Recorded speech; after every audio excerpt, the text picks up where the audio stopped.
నువ్వంటూ పుట్టినట్టు నా కొరకు ఆ చూకి అందలేదు ఇంతవరకు వచ్చింది గాని ఈడు ఒంటి వరకు వేధించలేదు నన్ను జంట కొరకు చూశాక ఒక్కసారి ఇంత వెలుగు నా వంక రాను అంది కంటి కునుకు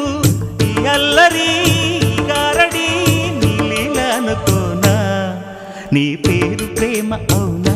ఇవాళే నిన్ను పోల్చుకుందా